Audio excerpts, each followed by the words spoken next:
name's Jackie Faber. Welcome to my channel. I am a trauma-informed spiritual life coach, and I would also call myself an abuse educator because the majority of my content talks about the subtleties and the differences and the nuances of abuse and abuse dynamics. Now, I'm not a licensed therapist, but I do have lived experience, and I'm using the knowledge and the tools that I gained on my own healing journey to help other people navigate the complexities of abusive dynamics. There are just some things that are so subtle that are really difficult to articulate, and you can read all of the books and watch all of the videos, but some of the things you just have to have had that lived experience to fully understand. And with a vast amount of information online, I know that as a victim and as a survivor, I felt overwhelmed on where to start. So today I'm going to take a deeper look into trauma bonds, what they are, how they form, and why they're so difficult to break. So let's jump in. So what is a trauma bond? We hear this word all the time when people are talking about abusive relationships. So a trauma bond is a psychological or emotional connection that forms between an abuser and their victim. And it's often rooted in the cycle of abuse and reconciliation. The bond can feel completely impossible to break, even when we know that the relationship is harmful for us. So maybe in the beginning, you didn't realize you were being abused, right? Abusers are really convincing that all of the problems within the relationship are your fault. And because you naturally have this part of your personality that encourages you to self-reflect, you take their concerns to heart and you naturally dig into what you can do to change the dynamic of the relationship. I call somebody who does this an internalizer, right? Abusers are externalizers. They externalize their experiences, right? It's the external world that's causing them to have these experiences, which is why they blame shift and do whatever they can to evade any type of accountability. But you internalize the feedback. And so you probably see this across all areas of your life, right? Where you naturally go inwards to self-reflect. And this isn't a bad thing. This is something that's necessary for growth and personal development. But having this quality can actually perpetuate the trauma bond because instead of seeing the reality for what it actually is, you're constantly going inwards, thinking that maybe there's something that you can do to change the dynamic. And this is reinforced by the cycle of abuse, which makes leaving these relationships incredibly difficult. I have a very detailed video on the cycle of abuse, and I will tag it in the video description. But the cycle of abuse is a repetitive pattern that happens in abusive relationships where the abuser alternates between moments of abuse and moments of love and affection. The cycle has 4 phases. There's the tension building phase, the abusive incident, the reconciliation, and the calm. This pattern naturally strengthens the trauma bond because the victim is cycling through moments of heightened stress and tension, followed by release. And it's all done by the abuser. The abuser creates the stress and tension, kicking your nervous system into one of the 4 F's, fight, flight, freeze, fawn, right? These are our trauma responses. But then the abuser causes the release. Every time you reconcile, you complete that stress loop response back to safety and your nervous system can calm down a little bit. This ends up conditioning the victim into thinking that the only person who can make them feel calm is the abuser, which strengthens that emotional attachment and strengthens the trauma bond. So the abuser ends up creating these emotional highs and lows within the relationship. As so many victims will say, it feels like an emotional roller coaster. When things are really good, they're really good. But when things are really bad, they're really bad. The emotional highs and lows end up creating an addictive pattern that keeps the victim attached to the abuser. This pattern is very similar to intermittent reinforcement.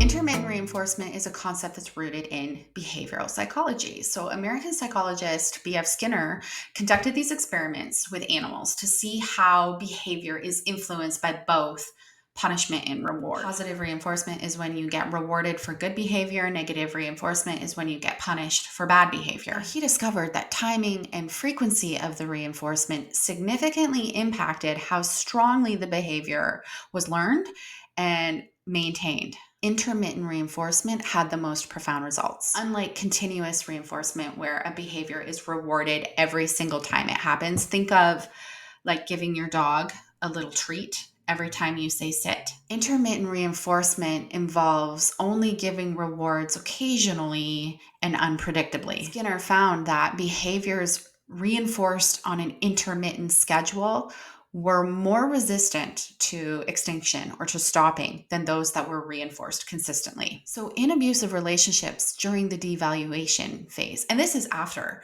the initial love bombing where they first create the emotional bond, abusers use intermittent reinforcement to keep the victim hooked, right? Occasional affection and kindness and, remorse mixed with periods of abuse, which creates this confusion and hope within the victim because you never know which one you're going to get. I always think of that Olivia Rodrigo song where she goes, which lover will I get today? Will you walk me to the door or will you send me home crying? I think that song really encompasses what it feels like to experience intermittent reinforcement or the cycle of abuse or the trauma bond, because this inconsistent behavior creates this powerful dependency and the victim clings to the moments of kindness and the initial love bombing and believing that things are going to improve. It's no different than a gambling addiction or a drug addiction. It is a love addiction. You hold on to and you chase those highs, creating this very powerful emotional attachment. This type of relationship dependency is very common with people who have unprocessed attachment trauma. Attachment trauma refers to any early experiences of loss, neglect, or abuse that disrupt the development of healthy, secure attachments. As children, we rely on our caregivers to keep us safe, both physically and emotionally. So if we have experiences that interfere with those feelings of safety, maybe the adults in our lives were not physically present, or maybe they were not able to role model healthy attachments, or maybe they lacked emotional intelligence and were not able to be a safe space where we can learn to emotionally regulate in a healthy way. We end up learning that we have to sacrifice parts of ourselves in order to have and maintain those attachments. And this manifests as our insecure attachment styles, anxious, avoidant, or disorganized. These attachment patterns not only affect how we relate to other people into adulthood, but they influence our emotional regulation, leading to difficulties in self-soothing or emotional outbursts or, detachment from our emotions. It's common for people with unprocessed attachment trauma to unconsciously seek out relationships that replicate familiar patterns of hurt and inconsistency, right? Like that makes sense. If you learned that this is what relationships are, it's going to feel familiar.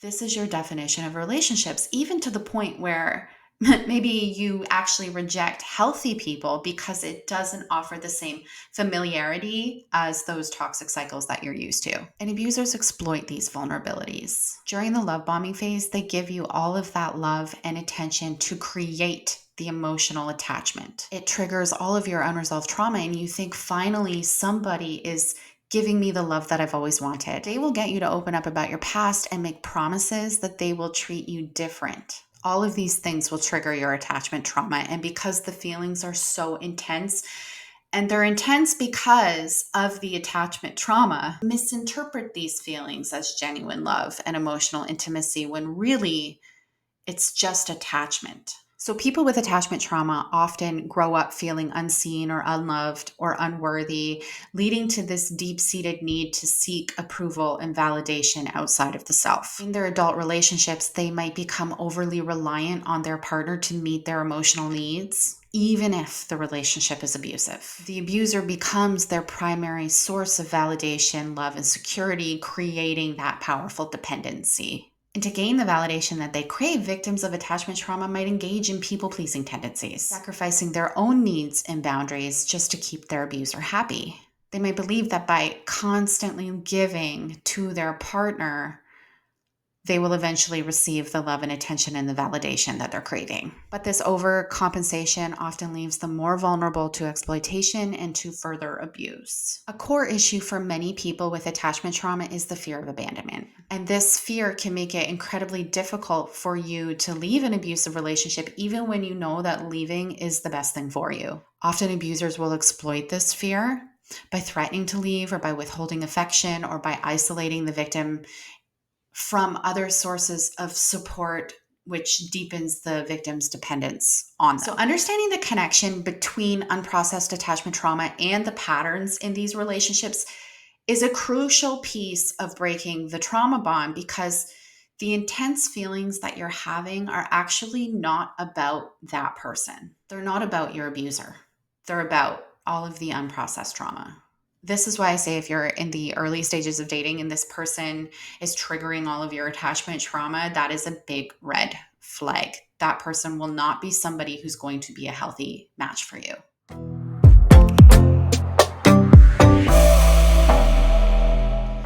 So the first step to healing the trauma bond is to acknowledge the trauma bond. We cannot heal what we don't acknowledge. And I get that admitting it is really hard because we have this false perception of who this person is, or we're holding on to a version of them that isn't real, or we're holding on to the promises of change that they have made.